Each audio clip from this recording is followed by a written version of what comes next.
시작할게요. 오늘 제목은 살리는 플랫폼이고요. 부제는 견책은 천국 열쇠의 사용법이다 라는 제목을 오늘 정해봤습니다. 여기 견책과 천국 열쇠 이런 것에 대한 좀 영적인 이해가 되어지면서 좀 뭔가 풍성히 이해가 되어질 겁니다. 말씀을 우리 안에 잘 이해하고 담잖아요. 그러면은 굉장히 속지 않고 어둠의 영역들을 이겨낼 수가 있어요. 그래서 교회 안에 비방이 사라지고 지혜로운 올바른 견책이 이렇게 되어지면 엄청 사람을 살리게 돼요. 우리가 밑도 끝도 없이 비판하면 안 돼. 그래가지고 아무 말도 안 하고 그거 비판하는 거 아니야? 하면서 막 아무 말이나 하면 막 전부 다 말 못하게 하면 방종이 일어나요. 그리고 무분별한 살려줘야지, 잘못한 거 다 꼬집어줘야지 하면서 막 헐뜯고 하면은 사람 마음에 다 상처나고 다 괴로워요. 도대체 뭐를 그쳐야 되고 무엇은 살려줘야 되는가, 그런 개념을 잘 알아야 돼요. 이게 없기 때문에 혼선이 돼가지고 서로 상처받고 막 마음에 상처돼 있고, 또 올바른 것을 지적하는데 담대한 용기가 없이 막 괴로운 거예요. 그러면서 교회가 혼란스러워져. 오늘 이 개념을 하나님이 원하시는 기준을 잡아버리면 돼요. 말씀에 다 써 있어요, 그 원리들이. 우리 비방과 견책에 대해서 한번 알아봅시다. 우리 레위기 19장 16절에서 17절 여기 있는데 한번 읽읍시다. 시작. 너는 네 백성 중에 돌아다니며 사람을 비방하지 말며 네 이웃의 피를 흘려 이익을 도모하지 말라. 나는 여호와이니라. 너는 네 형제를 마음으로 미워하지 말며 내 이웃을 반드시 견책하라. 그러면 네가 그에 대하여 죄를 담당하지 아니하리라. 아멘. 한마디로 비방은 남을 헐뜯는 거예요. 헐뜯는 거. 헐뜯는 거고, 이웃을 해치는 그런 나쁜 소문. 제가 여기에서 더 깊이 들어가겠지만 간단하게 말하면 그런 것이고, 견책이라는 것은 뭐예요? 타일르고 꾸짖는데 막 비난하는 쪽으로 하는 게 아니라 권고하고 권면하고 이런 게 견책이에요. 여기 보니까 비방하지는 말되 견책하라고 되어 있잖아요. 예수님이 비판하지 말라, 그거는 비방하지 말라는 거예요. 자, 시므이가 다윗을 비방했어요, 견책했어요? 비방했잖아요. 감정적이고 영적인 무지에서 나온, 거기에 맞는 말 섞여 있었지만 굉장히 조롱하면서 비난조로 다윗에게 말합니다. 사랑은 당연히 없을 뿐더러 막 네 잘못이야 막 이런 식으로. 나단은 객관적이고 정확한 사실을 가지고 다윗을 견책합니다. 하나님의 마음으로, 사랑하는 마음으로. 똑같이 뭐라고 한 거예요. 근데 하나는 비방이고 하나는 견책이에요. 여러분, 우리가 성도들 사이에서 비방은 없어져야 되고 교회는 비방이 없어져야 돼요. 비방을 하지 말라고 그랬잖아요. 비방하지 말며. 그렇지만 견책을 해야 돼요. 견책에 얼마나 지혜가 담겨 있습니까? 하나님이 주시는 비유가 딱 있으면서 그 사람의 마음에 상처 주지 않는 지혜로움이 있어요. 우리가 어떤 영적인 지식을 알았다고 지혜가 없이 올바른 지식이 난무한다고 그게 되는 게 아니더라고. 이 사람의 영적인 것을 알고 있어요, 안 좋은 것을. 그럼 내가 쿡 찔러주면서 너 잘못했지? 이렇게 하면 권면의 형태로 갔을지라도 그 마음이 상하게 될 수도 있어요. 너무나 쉽게 상해요, 사람 마음은. 그죠? 지혜로움이, 하나님의 지혜가 필요하다. 지식과 지혜가 동시에 필요하다는 걸 계속 느끼고 있어요. 얼마나 맞는 말이고 옳은 말인데 지혜 없이 말을 많이 했던지 모르겠어요. 그것 때문에 맞는 말인데 사람들 간에 서로 상처가 돼버리는 거야. 우리는 같은 말을 하지만 지혜가 있게 해야 되는 거죠. 견책이 돼야 돼. 자, 그러면 보겠습니다. 예수님은 2번 왜 비판하지 말라고 하셨습니까?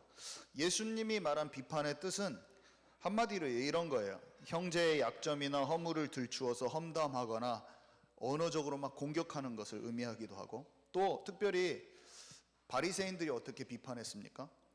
예수님이 비판하지 말라고 하잖아요. 근데 바리새인들이 하는 것들을 보고 또 말하는 거거든요. 뭐냐면 자기의 안경을 쓰고 다른 사람을 보면서 시시비비를 가리는 것. 그러니까 자기 수준의 판단이 들어가면 비판을 하게 돼 있어요. 하나님의 뜻과 계획을 알면 우리가 선악간의 판단이 우리가 주체가 돼서 일어나기 때문에 그 수많은 판단들이 비판을 낳거든요. 우리가 주인이 돼가지고 선악간에 우리가 다 판단하는 거잖아요. 영적인 선입견과 편견이 바리새인들이 엄청 가득했어요. 그래서 선악간의 판단이 자기가 주체가 됐다고 하잖아요. 하나님의 마음으로 보지 않는 자기 판단, 하나님의 뜻과 계획을 알지 못하고 보고 듣고 읽는 모든 상황, 문제, 사건, 사람을 나의 기준으로 다, 나의 잣대로 다 재버리는 거예요. 그래서 길다 짧다 내가 막 다 평가해 버리는 거예요. 이런 것이 비판이에요. 사실 비판, 비방. 예수님이 말한 것을 하지 말라는 것을. 로마서 14장 10절에서 11절에 보니까 네가 어찌하여 네 형제를 판단하느뇨? 네가 어찌하여 네 형제를 업신여기느뇨? 우리가 다 하나님의 심판대 앞에 서리라. 내가 판단이, 내 수준의 판단이 엄청 일어나는 거예요. 에베소서 4장 32절에 보니까 서로 친절하게 하며 불쌍히 여기며 서로 용서하기를 하나님이 그리스도 안에서 너희를 용서하심과 같이 하라. 복음의 눈으로 보지 않는 그 판단들이 엄청 많아서 말로 막 나오는 거예요. 자, 1번에 2번 설명 좀 하는데, 비판받기를 좋아하는 사람 아무도 없습니다. 그죠? 우리가 남한테 비판받으면 그렇게 화가 나잖아요. 누가 나한테 뭐라고 하면 그렇게 자존심 상하잖아요. 안 그러세요? 저는 화가 나요. 비판받으면 화가 팍 나. 남에게 비판받는 소리 듣고 싶지 않으면 남을 비판하지 말라고 그랬어요. 한마디로 주님이 말하신 것도 똑같아요. 비판받는 거 싫지? 이렇게 물어보시는 거나 마찬가지. 비판받는 거 싫어요. 저는 건전한 비판일지라도 생각해주고 사랑하고 나를 위해서 기도해주며 전달되는 비판은 내가 기꺼이 들어야지, 이런 생각을 가져요. 저는 마음속에. 근데 그 사람이 그런 의도로 나한테 말을 해줬는데도 불구하고 약간이라도 그 사람은 사랑하는 마음이야. 근데 비판 쪽으로 약간 들리면 약간 그게 부정적인 말투로 나에게 전달이 되잖아요. 그러면 솔직히 말해서 저는 속 마음이 안 좋더라고요. 한마디로 기분 나빠요. 저는 싫어요. 그게 그렇게 부정적인 말투로 내게 다가오는 게 저는 너무 싫어요. 그리고 비판의 내용이 옳은데 그 언행에 그냥 상처받아야 잖아요. 저는 그래요. 그렇게 상처받으면 본질과 상관없이 그 상처를 진짜 오랫동안 붙들고 사는 사람도 많아요. 그걸 붙들고 마음에 간직하고 살아요. 한마디로 정리하면 예수님이 하지 말라고 하신 비판은 교회 안에서 형제끼리 서로의 약점과 허물을 용납하지 못해서, 그러니까 진정으로 용납하지 못한 상태에서, 속에서 정리가 안 된 상태에서 말로 형제들에게 상처 주지 말라는 말이에요. 비판하지 말라, 그죠? 이 비방하지 말라, 그 말이죠. 이 비방만 없어져도 좋은 그릇을 살리는 플랫폼이 되어버려요. 교회 안에는 비방이 없어져야 돼. 비방이 없어져요. 그래서 비방과 견책을 말했는데 예수님이 말씀하신 비판하지 말라를 우리가 잘 생각해서 교회 안에서 그런 잘못된 비판을 싹 없애버려야 돼. 그게 교회에 하나님이 그냥 영혼들을 보내줘요. 그럼 우리가 전도를 하는 게 중요한 게 아니라 우리 자신이 말씀을 통해서 점검되어지고 보좌화돼 버리고 그릇을 만들어 버리면 되는 거예요. 우리 교회는 비방이 없어지는 교회가 되어버려요. 사람을 헐뜯는 게 없어지는 교회가 돼요. 부정적인 말투가 없어지는 교회가 되어야 돼요. 살리는 말이 풍성한 교회가 돼야 돼요. 자, 그렇다면 그러면 아무 말도 하지 말라냐? 여기 보니까 미워하지 않으면서 견책하려는데, 여기 보니까 아까 보니까 77절에 보니까 형제를 마음으로 미워하지 말되. 믿기가 너무 쉽거든요. 내 잣대를 들이대면 그 사람이 나한테 딱 마음에 안 드는 거야. 내 마음에 딱 마음에 안 드네, 이 부분이. 그러면 마음이 밉습니다, 그 사람이. 내가 아무리 안 미워 그래도 내 속에서는 미워요. 그러면서 뭐가 되냐면, 근데 그 미워하는 마음을 하지 말고, 여기 보니까 견책을 하는데 뭐라고 되어 있냐면 반드시 견책을 하래. 어떤 사람이 어떤 작은 아무것도 아니에요, 세상에서는 죄라고 하지도 않는 아무것도 아닌데 그것을 통해서 이 사람이 하나님을 떠나 있어. 만약에 반드시 내가 알면 반드시 1대1로 견책해 줘야 돼. 근데 우리는 이것을 또 너무 안 해요. 그 사람이 하나님과 작은 것으로 거리가 멀어져 있어. 내가 그걸 다 알아요, 그 사람이.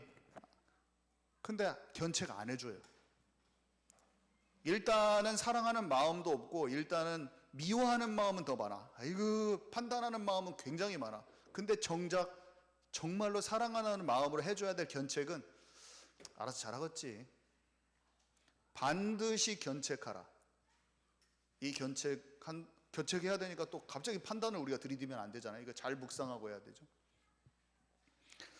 예수님은 건전한 비판을 하셨어요. 한마디로 견책을 하셨어요. 바리새인들한테 유대인의 전통을, 지금 마태복음 5, 6, 7장, 10장, 13장 다 가면서 계속 예수님의 견책이 나와요. 거기서 유대인의 전통을 따르고 있는 것에서 다 견책해 주십니다. 주님이 다 뭐라고 해주세요. 그렇지만 그게 결국에는 살리는 말이었어요. 우리가 견책의 자격이라고 되어 있는데, 그러니까 견책은 스데반도 하고 바울도 하고 다 했어요. 스데반은 유대교 지도자들한테 조상들의 영적 상태를 말하면서 지금 그 불신앙과 똑같다고 막 다 설명을 해줬거든요. 다 올바른 견책들을 정확하게 해줬어요.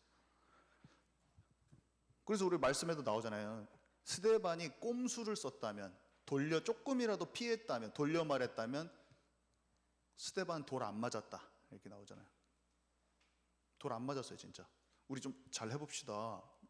정확하게 견책을 한 거예요. 하나님이 원하시는 견책을 한 거예요.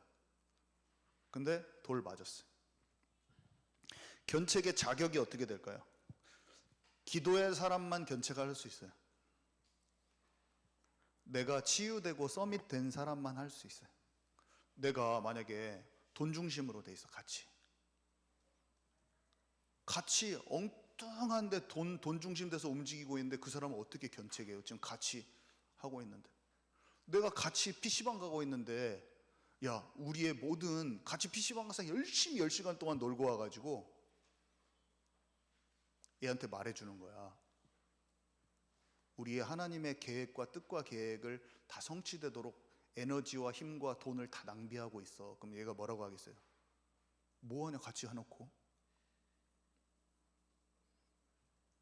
내가 중독되어 있는 거 같이 술판을 제겼어. 그러 나와서 술, 담배 그거 우리의 주인됨을 자꾸 거기 맡기는 거잖아. 그런 말 어떻게 합니까? 내가 거기에서 나와지지도 않았으면서 어떻게 그거를 견책해요? 올바른 견책. 일단은 이렇게 돼 있어요.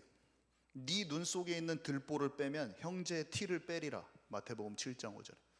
내가 복음으로 인하여 속는 부분이 치유가 돼야지 치유를 할 수 있지, 치유할 수 없어요. 일단 같은 흐름이 아니어야 돼요. 일단 같은 흐름이면은 영적인 분별도 안 되고 그 영적 흐름을 바꿔낼 수 없어요. 자, 견책의 순서와 방법은 써놨는데요. 우리 한번 읽어봅시다. 마태복음 18장 15절에서 17절 시작. 네 형제가 죄를 범하거든 가서 너와 그 사람만 상대하여 권고하라. 만일 듣지 않거든 한두 사람을 데리고 가서 두세 증인의 입으로 말마다 확증하게 하라. 만일 그들의 말도 듣지 않거든 교회에 말하고 교회의 말도 듣지 않거든 이방인과 세리와 같이 여기라. 여기 보니까 권고하라가 1대1로 권고하라죠. 권고는 이제 견책이죠. 권고는 여기 이렇게 견책은 천국 열쇠의 사용법이다 이렇게 표현을 해놨잖아요. 근데 왜 이렇게 해놨냐면 견책을 하면 그가 죄에서 돌아서잖아요. 여기 보면 그죠? 여기 설명이 나와 있어. 마태복음 18장 18절에 설명이 돼 있어요. 견책을 하면 이 사람이 돌아서요. 제대로 그걸 받아들였을 경우에 돌아서요. 그러면은 한마디로 선악과 따먹는 것을 내 앞에 놓인 선악과를 안 따먹게 돼. 마귀 말을 듣고 가는 쪽으로 속지는 쪽으로 속는 쪽으로 안 가요. 한마디로 거기서 가 있는데 그걸 다 놔버려. 그러면 어떻게 됩니까? 죄를 이기는 것은 마귀를 제압하는 거예요. 그죠? 내 말을 통해서 그 마음과 생각이 딱 지켜져 버리는 거예요. 속는 부분이 딱 해결이 돼. 그러면서 하나님의 나라가 이루어져요. 그 사람한테. 하나님의 나라는 다른 게 아니라 말씀이 먹어 들어가는 거거든요. 내가 견책할 때 그 견책을 비판이 아니라 하나님의 말씀으로 돌아오게 하는 거거든요. 그 사람을 하나님의 마음 쪽으로, 그 상황에 대해서 하나님의 마음 쪽으로 돌아오게 내가 딱 만드는 거거든요. 마귀가 가룟 유다에게 예수를 팔 생각을 집어넣었더라. 우리 마음 생각이 영적 전쟁이 일어나는 그 장소인데, 무릇 더욱 지킬 만한 것 중에 네 마음과 생각을 지켜라. 생명의 근원이 거기서 남이니라. 제대로 된 올바른 견책을 하면 마음 생각이 뺏긴 것을 찾아와 버리기 때문에 생명이 살아나 버려요. 마태복음 18장 18절에, 그러니까 지금 18장 15절에서 17절에 보면은 이 죄에 대해서 권고하라고 딱 해놓고 바로 뒤에 18절에 뭐라고 설명을 해주냐면, 그래서 네가 땅에서 매면 하늘에서 매이고 땅에서 풀면 하늘에서 풀리리라. 이 말은 우리가 마태복음 16장에 나오는 구절이잖아요. 내가 천국 열쇠를 너에게 주노니, 한마디로 땅에서 잠그면 하늘에서 잠가지고 땅에서 풀면 열면은 하늘에서 열리겠다는 말이거든요. 천국 열쇠를 너에게 준다고 했거든요. 사람을 진짜 치유받은 사람이 지혜로운 말로 이 사람을 비방하지 않고 올바른 견책을 해서 그의 마음을 하나님께로 돌려오는 게 찾아오면 그 사람의 마음에 하나님의 나라가 임하는 것이고, 그 올바른 견책 그 자체가 천국 열쇠를 사용해 버리는 거예요. 이해 가시죠? 왜 굳이 거기에다가 그거를 써놨냐? 그냥 예수 믿으면 다 됐어 이게 아니고, 예수를 믿었기 때문에 성령의 감동하심으로 우리의 마음이 하나님께로 다 연결되도록, 다 그 마음을 여러 가지 상황 속에서 찾아오도록 만들어주는 천국 열쇠를 우리가 들었는데, 이 천국 열쇠는 지혜로운 중요한 이 권면과 견책이 너무 필요해요. 견책은 너무 책만 같으니까 권면이라고 할까요? 좀? 진짜 사랑하는 마음으로 그 사람에게 지금 자기의 고집대로, 주장대로, 자기의 소견대로 막 가고 있는 사람이 있어. 절대로 주님 앞에 굴복 안 돼. 그 사람을 가서 앞에서 제가 나와가지고 때려버리는 게 아니라, 그 사람을 중직자들은 찾아가서 권면하세요. 권면을 안 하고 있다. 내가 하나님께서 기도해 보는데 이 사람한테 사랑의 권면은 나한테 하라고 하신 것 같다. 그럼 가야 돼요. 그때 교회가 회복돼. 한 명씩 다 살아나. 그 권면을 받아들이지 않으면 둘씩 가가지고 또 권면하고. 그래도 안 받으면 이방인처럼 여기라고 돼 있네요. 내 힘으로 할 수 있는 것도 아니잖아요. 사람을 내가 해봅시다 한다고 되는 것도 아니고, 그 사람이 내가 준 권면과 견책을 듣고 돌이킬 수 있는 마음이 있어야지 그 사람도 회복되는 거기 때문에. 그래서 내가 그거를 딱 하면 이 사람이 마음을 회개해. 어떤 특정한 문제에서 내가 진짜 회개해야 될 문제인데 굳이 비우고 있어.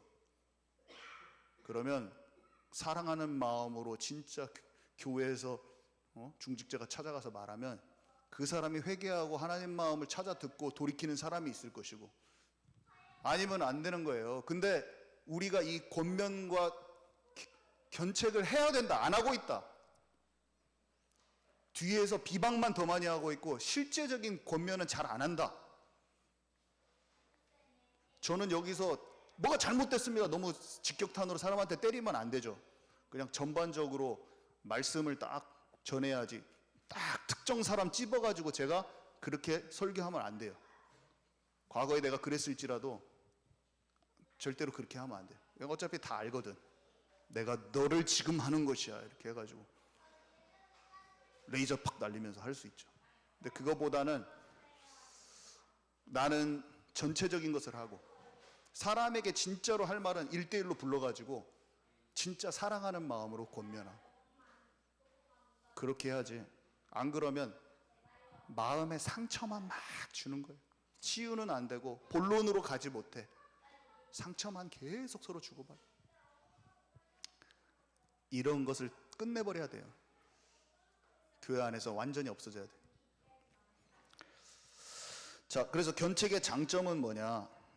여기 그러니까 견책에 대한 반응이 있는데 3번에 4번 보니까 스데반 같은 사람은 바리새인들한테 했잖아요. 그러니까 아까 바리새인들은 돌 던지고 분노하고 이렇게 되면 흠잡고 업심여겨요. 마음이 굳은 마음, 단단한 마음은 견책을 받았을 때 화만 나요. 막 열받아서 죽어버려요. 진짜 너무 괴로운 거예요. 근데 나단이 다윗에게 견책했을 때 다윗은 어떻게 했습니까? 왕으로서 자기의 권위가 있는데 한 방에 나단의 목을 날려버릴 수가 있어요. 다윗은. 근데 다윗은 자존심 부리지 않아요. 권위의식 부리지도 않아요. 왕으로서 그런 존심을 챙기잖아요. 뭘 하냐면 그냥 하나님 앞에서 내가 어떠한지만 봐요. 그 사람이 말한 것 너무나 신경 안 써요. 사람은 다 모를 수도 있어요. 내 상황을. 내 진짜 상황이나 내가 어떤 그 속에서 그런 건지 몰라요. 사람은 파악을 못해요. 그리고 내 중심도 잘 못 봐요. 좋은 의도를 했는지 잘 모릅니다. 그냥 팍 날려가지고 그렇게 하기 쉬워요. 근데 다윗은 하나님 앞에 자기를 보고 침상을 적시는 회개, 침상을 적시는 회개를 했어요.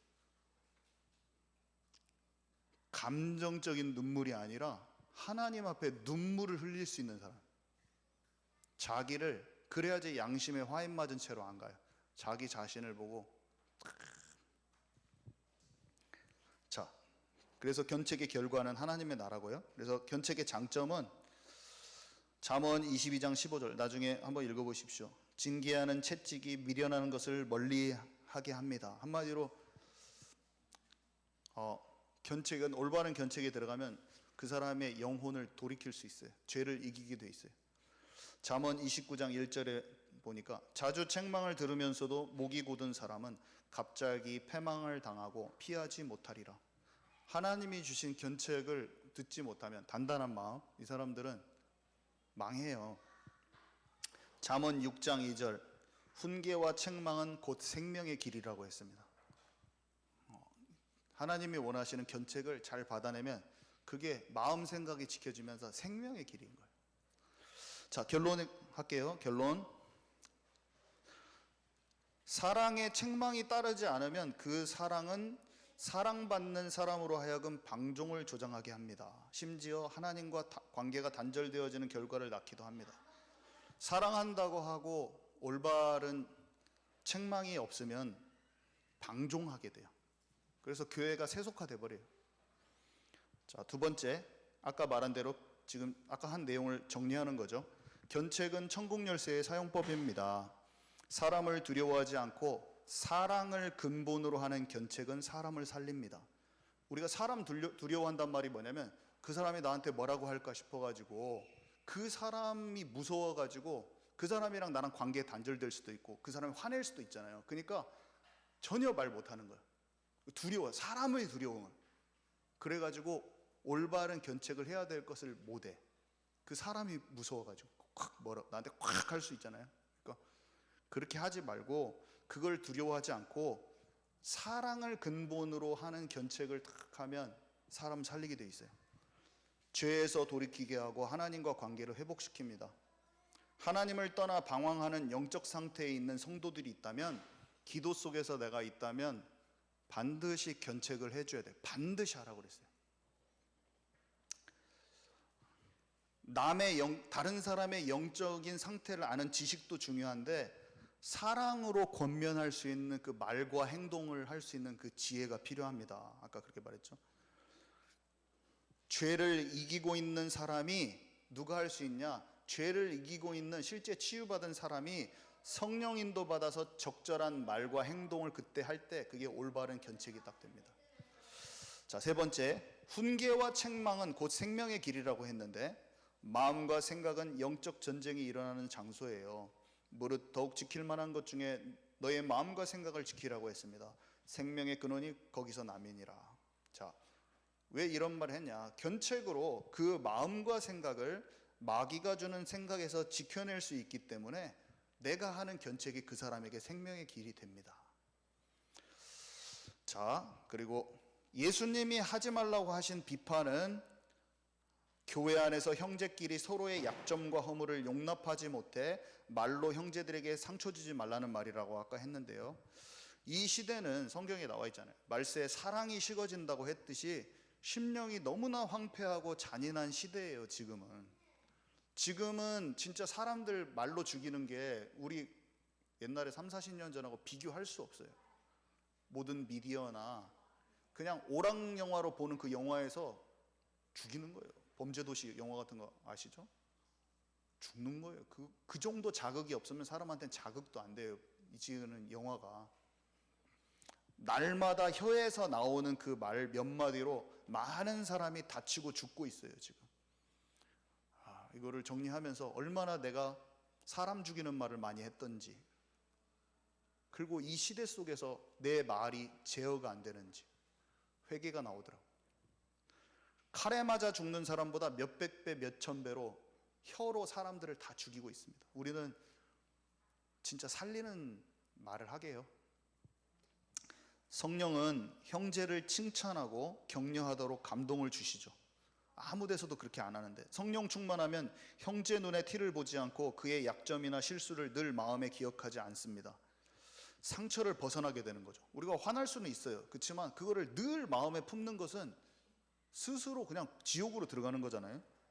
교회는 음부의 권세를 이기는 곳이라고 했는데 미움을 이기고 승리하는 곳은 교회뿐이에요. 사단을 이기고 참 평안과 안식이 있는 곳이에요. 미워보셨죠? 사람들 미워봤잖아요. 참 평안 안 옵니다. 내 마음속에 미움이 늘 자리 잡고 있는 이상 절대 참 평안이 안 와요. 사랑이 있고 사랑할 수 있는 오직 한 곳이 교회입니다. 감싸고 함께 아픔과 슬픔을 나누고 서로를 위해 주는 것이 오직 성령의 공동체, 교회뿐이에요.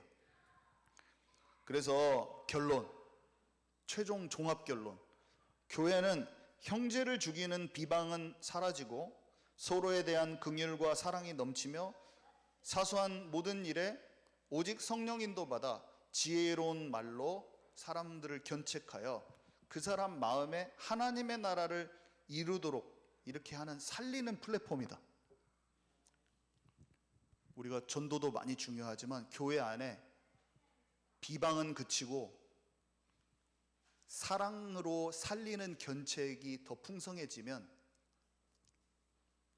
하나님이 그 교회에 영혼들을 보낼 수밖에 없어요. 교회 안에서 서로 지지고 볶고 싸우고 경쟁하고 법정 소송하고 난리예요. 지금은 그것이 없어지는 것은 기도가 되어진 치유된 자들이 그것들을 해나가는 것뿐이다. 우리 전도 제자 팀을 가르치는 입장이 아니라 그냥 제 자신을 반성하고 앞으로 더 말씀 앞에 서야겠다, 그렇게 생각만 드는 내용이었습니다. 이상입니다. 우리 팀별로 포럼하도록 하겠습니다.